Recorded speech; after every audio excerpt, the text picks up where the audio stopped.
Lalo-lalo na ito ang daming mga basura nakatambak. Ngunit saan ito dinadala pag nakokolekta ng sentro? Dito dinadala ang lahat ng mga basura. Dinadala sa dump site area.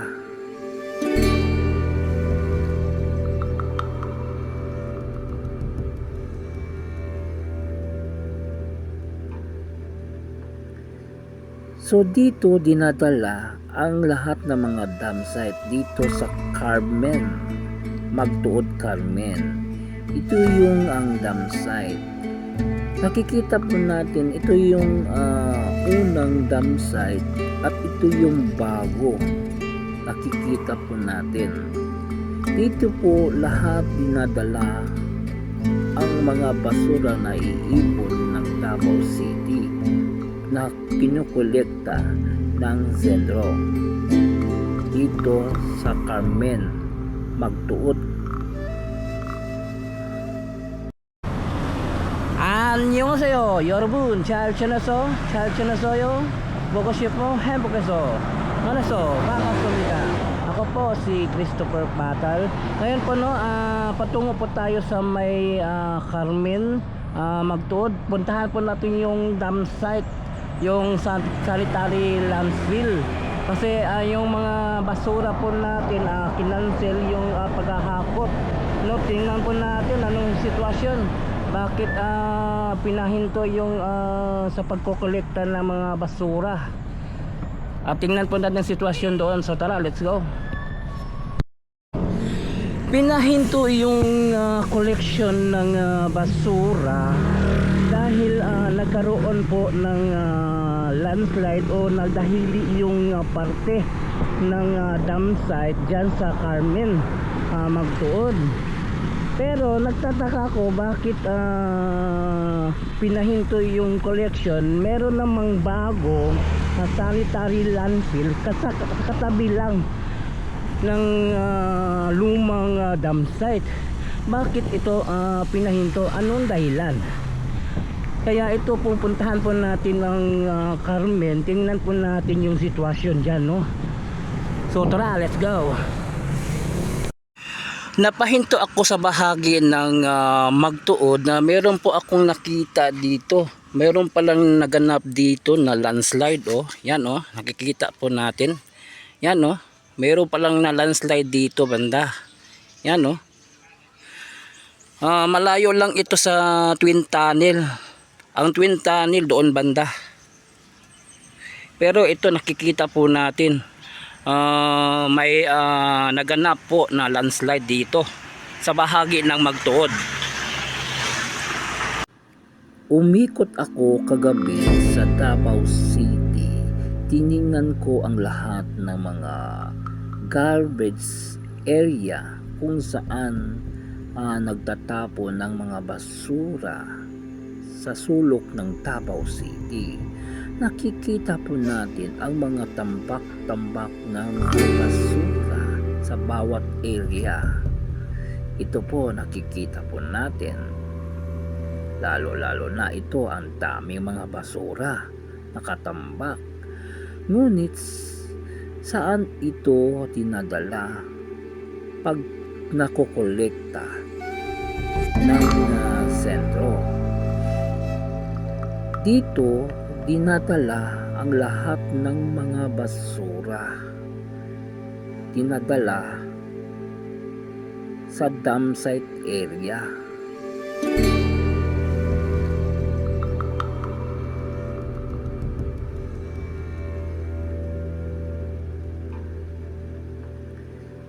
So dito dinadala ang lahat ng mga dump site dito sa Carmen, Magtuod Carmen. Ito yung ang dump site. Nakikita po natin ito yung unang dump site at ito yung bago. Nakikita po natin. Dito po lahat dinadala ang mga basura na iipon ng Davao City na kinukolekta ng Zenro dito sa Carmen Magtuod. Nakikita po natin ang lapad ng dam site area dito. Ito po yung bago. Yung nakikita nyo sa unahan, yun ang lumang dam site. Yan.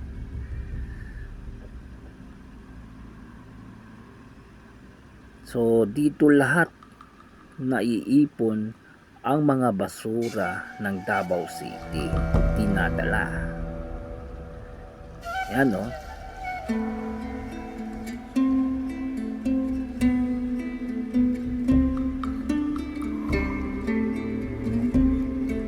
Sanitary landfill. Pero ngayon, bakit pinahinto ang pagkokolekta ng basura sa Davao City? At ngayon nakikita po natin bawal na po ang magtapon ng basura sa loob ng 10 days dahil yung sanitary landfill doon sa Magtuod ay nasira noong sagsaga ng walang tigil na ulan at kumuho. Kaya ito ay pinatigil. Ngunit meron namang bagong sanitary landfill na ginawa dito sa Carmen Magtuod.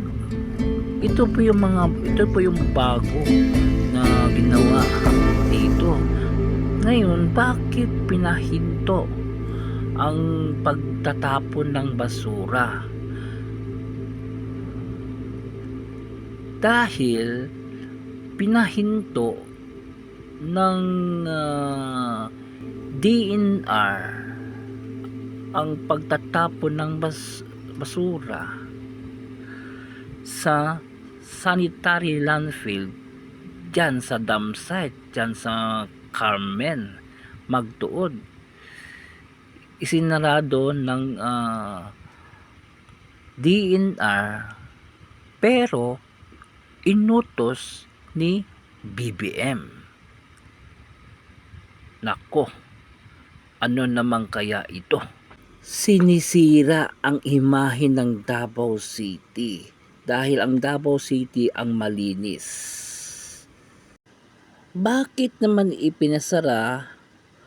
Malapad naman yung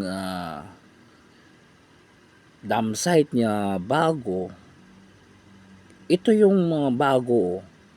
Ang lapad, bakit pinasara ng DNR? Dahil inutos ni BBM. Parang sinisira ni BBM ang imahe ng Davao City.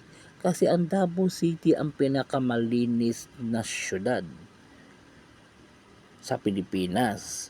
Kaya ito pinasara ng DNR, inutos ni BBM.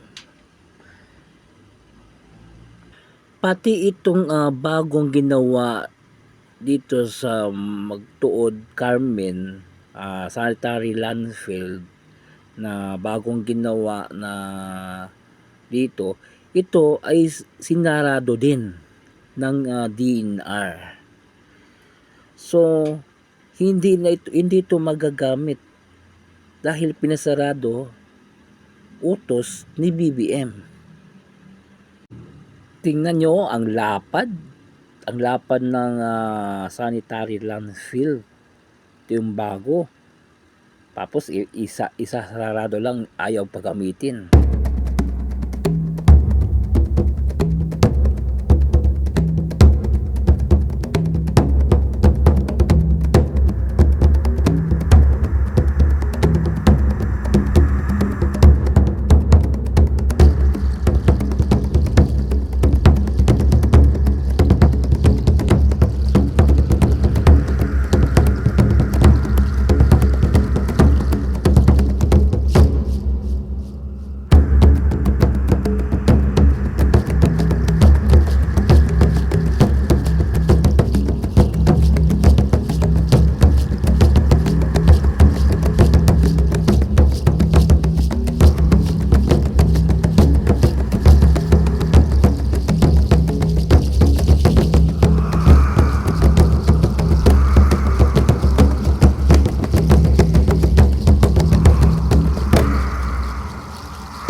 So ito na yung dam site. Ito yung luma. May mga tambak na basura. May nakita po tayong nagdalihis na bumaba yung ibang parte ng mga basura. Ito naman yung bago, no, sanitary landfill dito sa New Carmen, Magtuod, no. So pinahinto ng DNR na utos ni BBM. Yun. So yan po nakita. So yun, hanggang dito lang yung update natin. Please subscribe to my channel, Crispicor TV. I-follow po ng akong Facebook page, Crispicor FB. So thank you for watching. Kamsahamnida. Annyeong and God bless you all. Saranghayo.